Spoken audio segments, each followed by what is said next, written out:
Big boss Malayalam season 6 ഒരേ ഒരു എന്റർടൈനറും ശക്തനുമായ മത്സരാർത്ഥിയാണ് ജിൻഡോ. തുടക്കം മുതൽക്ക് തന്നെ സ്ക്രീൻ സ്പേസ് പിടിച്ചെടുക്കാൻ ജിൻഡോയ്ക്ക് സാധിച്ചിട്ടുണ്ട്. ബിഗ് ബോസ് വീടിനകത്ത് എല്ലാവരും തനിക്കെതിരെ നിൽക്കുമ്പോഴും പ്രേക്ഷകരുടെ പ്രീതി നേടാൻ ജിൻഡോയ്ക്ക് സാധിച്ചിരുന്നു. ഈ സീസണിലെ ഒറ്റയാൾ പോരാളി, പ്രൊവോക്കിംഗ്, നിറത്തിന്റെ പേരിലുള്ള ആക്ഷേപം, തന്നേക്കാൾ പ്രായത്തിന് കുറവുള്ള ആൾക്കാരുടെ, പ്രധാനമായും ജാസ്മിൻ ഇവരുടെയൊക്കെ ബഹുമാനമില്ലായ്മയൊക്കെ എല്ലാവരും മണ്ടനെന്ന് വിളിക്കുന്ന ജിൻഡോ മറികടന്നു. അതേസമയം ജിൻഡോയുടെ പല പരാമർശങ്ങളും വിവാദമാവുകയും ചെയ്തിട്ടുണ്ട്. എന്നാൽ മത്സരാർത്ഥികളുടെ കുടുംബങ്ങൾ വീട്ടിലെത്തിയതോടെ സംഭവങ്ങൾ മാറിമറിഞ്ഞു.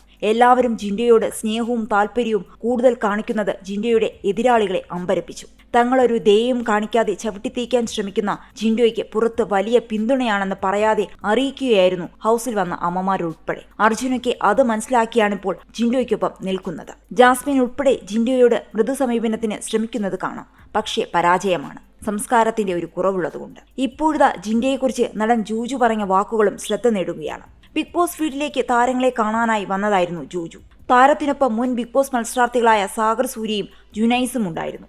ജൂജു ആദ്യമായി സംവിധാനം ചെയ്യുന്ന പണി എന്ന സിനിമയുടെ മോഷൻ പോസ്റ്റർ പുറത്തിറക്കുന്നതിനായാണ് താരങ്ങൾ ഷോയിലെത്തിയത്. മൂവർക്കുമൊപ്പം ചിത്രത്തിലെ നായിക അഭിനയും എത്തിയിരുന്നു. ബിഗ് ബോസ് വീട്ടിലേക്ക് കയറി വന്ന ജൂജുവിനെ താരങ്ങളെല്ലാം ചേർന്ന് കൈയടിച്ചും ഹസ്തദാനം ചെയ്തും സ്വീകരിക്കുകയായിരുന്നു. ഇതിനിടെ ജിൻഡോയെ കണ്ടതും എനിക്കിവനെ അറിയാമെന്ന് ജൂജു പറയുകയായിരുന്നു. പിന്നാലെ ജിൻഡോ തന്നെ ട്രെയിൻ ചെയ്യിച്ചതിനെക്കുറിച്ചും ട്രെയിൻ ചെയ്യുന്നതിനിടെ സിനിമയിൽ അവസരം ചോദിച്ചതുമൊക്കെ ജൂജു പറയുന്നു. ജിൻഡോ ഈ സിനിമയിൽ ഉണ്ടാകേണ്ടതായിരുന്നു, അപ്പോഴേക്കും ബിഗ് ബോസിലേക്ക് പോയെന്നും ജൂജു ജോർജ് പറഞ്ഞു. പിന്നാലെയാണ് ജിൻഡോയുമായുള്ള ഒരു അനുഭവം കൂടി ജൂജു പങ്കുവച്ചത്. ഒരു അവാർഡ് ഷോയിൽ പുരസ്കാരം വാങ്ങാൻ നിൽക്കുകയായിരുന്നു ഞാൻ. ഒരു ടെൻഷനും കാര്യങ്ങളുമൊക്കെ ആ സമയത്ത് ഉണ്ടാകുമല്ലോ. നമ്മൾ എവിടെ നിന്നാണ് വരുന്നതെന്നറിയാം. ഒരു അവാർഡ് എന്നത് ചെറുതായാലും വലുതായാലും വലിയൊരു കാര്യമാണ്.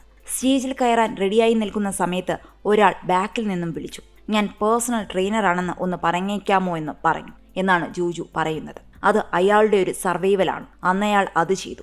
ജിൻഡോയെ ഇവിടെ കണ്ടപ്പോൾ എനിക്ക് അത്ഭുതം തോന്നിയില്ല. ഇവിടെ വന്നതിന് ശേഷമാണ് ജിൻഡോ വന്നെന്ന് ഞാൻ അറിയുന്നത്. എനിക്ക് രക്ഷപ്പെട്ടേ മതിയാകൂ എന്ന് ഒരാൾ തീരുമാനിച്ചു കഴിഞ്ഞാൽ ഒരു പഠനവും ഒന്നുമില്ല ആ ആവശ്യത്തിന് മുന്നിൽ എത്തും എന്നും ജൂജു പറയുന്നുണ്ട്. ജിൻഡോയെക്കുറിച്ചുള്ള ജൂജുവിന്റെ വാക്കുകളെ കയ്യടികളോടെയാണ് സഹമത്സരാർത്ഥികൾ സ്വീകരിച്ചത്. ഈ വീഡിയോ ഇപ്പോൾ സോഷ്യൽ മീഡിയയിൽ വൈറലായി മാറിയിരിക്കുകയാണ്. നിരവധി പേരാണ് കമന്റുകളുമായി എത്തിയിരിക്കുന്നത്. സീറോയിൽ നിന്നുമെല്ലാം പടുത്തുയർത്തിയവൻ ഇന്ന് ബിഗ് ബോസ് പോലെ ലോകം കാണുന്ന ഷോയിൽ എത്തി നിൽക്കുന്നു എങ്കിൽ അത് അദ്ദേഹത്തിന്റെ നിശ്ചയദാർഢ്യവും കഠിന പ്രയത്നവും കൊണ്ട് മാത്രമാണ്. ഇതേ പാതയിലൂടെ സഞ്ചരിച്ച ആളായതുകൊണ്ടാണ് ജൂജുവിനത് റിലേ ചെയ്യാൻ കഴിഞ്ഞത്. അതേസമയം ഈ ആഴ്ചയിലെ നോമിനേഷനിൽ നിന്നും ജിൻഡോ രക്ഷപ്പെട്ടു. ഇതാദ്യമായിട്ടാണ് ജിൻഡോ നോമിനേഷനിൽ നിന്നും രക്ഷപ്പെടുന്നത്. സിജോ, സായി എന്നിവരും നോമിനേഷനിലില്ല. ബിഗ് ബോസ് മലയാളം സീസൺ 6 അവസാന നോമിനേഷനായിരുന്നു ഇന്നലത്തേത്. അൻസിബയും അപ്സരയുമാണ് അവസാനമായി ബിഗ് ബോസ് വീടിന് പുറത്തുപോയത്.